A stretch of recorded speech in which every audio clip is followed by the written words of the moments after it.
Hi friends, welcome to my channel. ഇന്നൊരു recipe video ആയിട്ടാണ് വന്നിട്ടുള്ളത്. നമുക്ക് സിമ്പിളായിട്ട് ടേസ്റ്റി ആയിട്ടുള്ള ഒരു വാഴക്ക പത്തിരി എങ്ങനെയാണ് വീട്ടിലുണ്ടാക്കുന്നത് നോക്കാം. അപ്പോൾ നമുക്ക് പെട്ടെന്ന് തന്നെ വീഡിയോയിലേക്ക് പോവാം. അതിനായിട്ട് 2 കപ്പ് മൈദ, 2 ആണി ശർക്കര, 1/2 ടീസ്പൂൺ അപ്പക്കാരം, ഒരു നുള്ളു ഉപ്പ്, ആവശ്യത്തിന് വെള്ളം, 1/2 ടീസ്പൂൺ കരിഞ്ജീരകം, നേന്ത്രപ്പഴം 3 എണ്ണം, ഓയിൽ 1 കപ്പ്. ഇത്രയും സാധനങ്ങളാണ് നമുക്ക് ആവശ്യമായിട്ടുള്ളത്. ഞാനിവിടെ 2 കപ്പ് മൈദ, 2 ആണി ശർക്കര, 3 നല്ല പാകമായിട്ടുള്ള നേന്ത്രപ്പഴം എടുത്തു വെച്ചിട്ടുണ്ട്. ഇനി നമുക്ക് ശർക്കര നന്നായിട്ട് ഗ്രേറ്റ് ചെയ്ത് മൈദയിലോട്ട് ആഡ് ചെയ്യാം. അപ്പോൾ ഇങ്ങനെ ഗ്രേറ്റ് ചെയ്തെടുക്കണം തന്നെ ഇല്ല, നമുക്ക് അമ്മിയമേൽ ഒന്ന് ചതച്ചെടുത്താലും മതി. അപ്പോൾ നമുക്ക് എളുപ്പത്തിൽ പണി തീരും.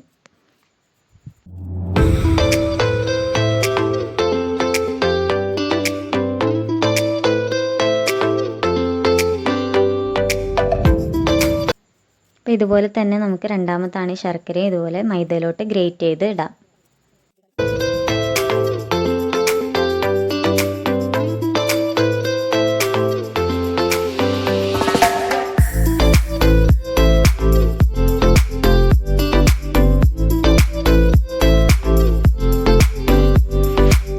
ഞാനിവിടെ 2 ആണി ശർക്കരയും മൈദയിലോട്ട് ഗ്രേറ്റ് ചെയ്ത് ആഡ് ചെയ്തിട്ടുണ്ട്. ഇനി നമുക്ക് ഇതിലോട്ട് ഒരു നുള്ളു ഉപ്പ് ആഡ് ചെയ്ത് കൊടുക്കാം. അത് വെള്ളം പുളിക്കാതിരിക്കാൻ വേണ്ടിയിട്ടാണ് നമ്മളൊരു നുള്ളു ഉപ്പ് ആഡ് ചെയ്യുന്നത്. ഇനി ഇതിൽ 1/2 ടീസ്പൂൺ അപ്പക്കാരം ആഡ് ചെയ്യണം. ഇത് ബേക്കിംഗ് സോഡ ആണ് കേട്ടോ. നമുക്ക് ആഡ് ചെയ്ത് കൊടുക്കാം. പിന്നെ വേണ്ടത് 1/2 ടീസ്പൂൺ കരിഞ്ജീരകമാണ്. കരിഞ്ജീരകം ഇല്ലാത്തവരുണ്ടെങ്കിൽ കറുത്ത എള്ളുണ്ടെങ്കിൽ അതായാലും മതി കേട്ടോ. അപ്പോൾ 1/2 ടീസ്പൂൺ കരിഞ്ജീരകം ആഡ് ചെയ്ത് കൊടുക്കാം. ഇനി നമുക്ക് ആവശ്യത്തിന് വെള്ളം ഒഴിച്ചിട്ട് ഈ മൈദമാവ് ഒന്ന് കലക്കിയെടുക്കണം.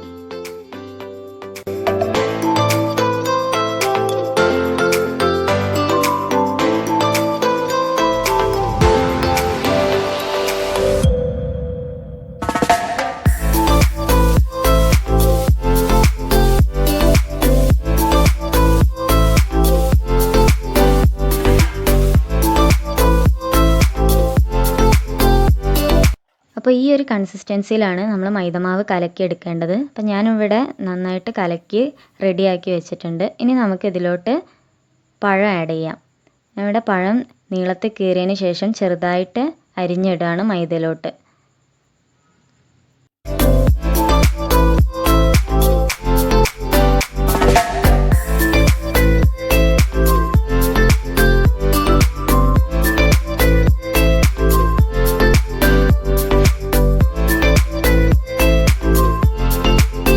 അപ്പോൾ ഇവിടെ പഴമെല്ലാം നന്നായിട്ട് മുറിച്ച് ആഡ് ചെയ്തിട്ടുണ്ട്. ഇനി നമുക്ക് നന്നായിട്ടൊന്ന് മിക്സ് ചെയ്യാം.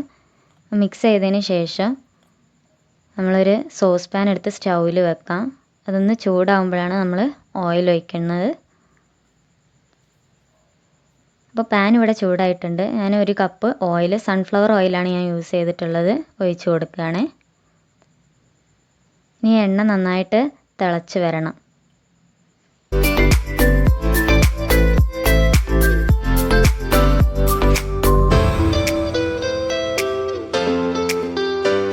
എണ്ണ നന്നായിട്ട് തിളച്ച് വരുന്നുണ്ട്. നമുക്കിതിലോട്ട് ഒഴിച്ചു കൊടുക്കാം. നന്നായിട്ട് മൊരിഞ്ഞ് വരുന്നുണ്ട്. എണ്ണ നല്ലോണം ചൂടായതിന് ശേഷമേ നമ്മൾ ഒഴിച്ചു കൊടുക്കാവൂ, ഇല്ലാന്നുണ്ടെങ്കിൽ പെട്ടെന്ന് എണ്ണ കുടിച്ചു പോകും. അപ്പം അങ്ങനെ ഇല്ലാണ്ടിരിക്കാൻ എണ്ണ നന്നായിട്ട് ചൂടായതിന് ശേഷം മാത്രം നമ്മളിതിലോട്ട് ഒഴിച്ചു കൊടുക്കുക.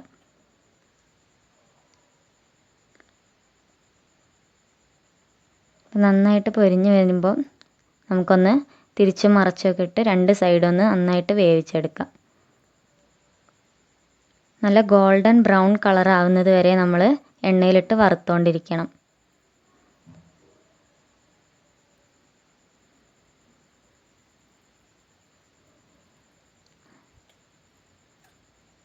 ഒരു ഗോൾഡൻ ബ്രൗൺ കളറായി വരുന്നുണ്ട്. നന്നായിട്ട് മൊരിഞ്ഞ് വരുമ്പോൾ നമുക്കൊന്ന് അങ്ങോട്ടും ഇങ്ങോട്ടും മറച്ചിട്ട് പൊരിച്ചെടുക്കാം. അപ്പം നമ്മൾ മുറിച്ചിട്ട പഴത്തിൻ്റെ ഭാഗങ്ങളൊക്കെ നമുക്കിതിലൂടെ ഇങ്ങനെ കാണാൻ പറ്റുന്നുണ്ട്. നമുക്കിതിൽ കോരിയെടുക്കാം.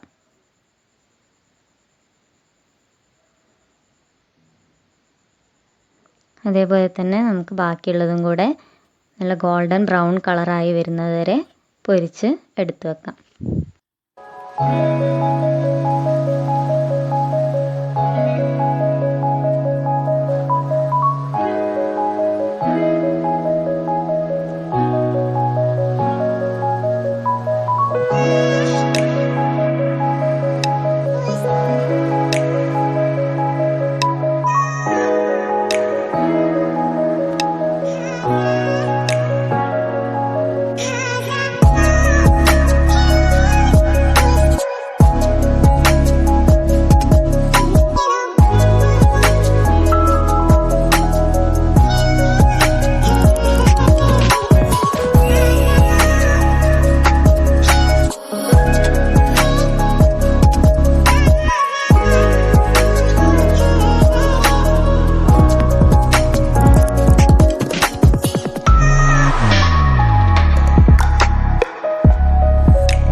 അപ്പോൾ നമ്മുടെ വാഴക്കപ്പത്തിരി ഇവിടെ റെഡി ആയിട്ടുണ്ട്. നല്ല ഗോൾഡൻ ബ്രൗണിൽ നന്നായി മൊരിഞ്ഞ് വന്നിട്ടുണ്ട്. അപ്പോൾ ഇത് നല്ല ടേസ്റ്റി ആയിട്ടുള്ള സിമ്പിൾ ആയിട്ടുള്ള റെസിപ്പിയാണ്. കുട്ടികൾക്കൊക്കെ വളരെയധികം ഇഷ്ടപ്പെടുന്ന ഒരു റെസിപ്പി കൂടിയാണ്. ഈവനിങ് സ്നാക്കൊക്കെ ആയിട്ട് അവർക്ക് ഉണ്ടാക്കി കൊടുത്താൽ അവർക്ക് വളരെ ഇഷ്ടപ്പെടും. അപ്പോൾ സിമ്പിൾ ആയിട്ടുള്ള ഒരു റെസിപ്പിയാണ്.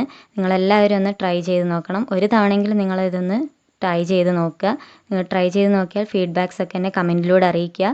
ഫോട്ടോസൊക്കെ എനിക്ക് ഷെയർ ചെയ്ത് തരാം. എൻ്റെ ഇൻസ്റ്റാഗ്രാം പേജിൻ്റെ ലിങ്ക് ഞാൻ താഴെ ഡിസ്ക്രിപ്ഷൻ ബോക്സിൽ കൊടുക്കുന്നുണ്ട്. അപ്പോൾ ഇന്നത്തെ വീഡിയോ നിങ്ങൾക്ക് എല്ലാവർക്കും ഇഷ്ടപ്പെട്ടു എന്ന് വിചാരിക്കുന്നു. ഇഷ്ടപ്പെട്ടാൽ ലൈക്ക് ചെയ്യുക, നിങ്ങളുടെ ഫ്രണ്ട്സിനൊക്കെ ഷെയർ ചെയ്ത് കൊടുക്കുക, കമൻറ്റ് ചെയ്യുക. അപ്പോൾ ഈ ചാനൽ ഇതുവരെ സബ്സ്ക്രൈബ് ചെയ്തില്ല എന്നുണ്ടെങ്കിൽ താഴെ കാണുന്ന ചുവപ്പ് സബ്സ്ക്രൈബ് ബട്ടൺ ക്ലിക്ക് ചെയ്യുക. അപ്പോൾ തൊട്ടടുത്ത് വരുന്ന ബെല്ലൈക്കൺ കൂടെ ക്ലിക്ക് ചെയ്യുക. അതിൽ ഓൾ എന്ന ഓപ്ഷൻ ക്ലിക്ക് ചെയ്യുക. അപ്പോൾ ഞാൻ വിടുന്ന വീഡിയോസ് എല്ലാം നിങ്ങൾക്ക് അപ്പോൾ തന്നെ നോട്ടിഫിക്കേഷനായിട്ട് വരുന്നതാണ്. അപ്പോൾ പുതിയൊരു വീഡിയോ ആയിട്ട് വരുന്നവരെ എല്ലാവർക്കും താങ്ക്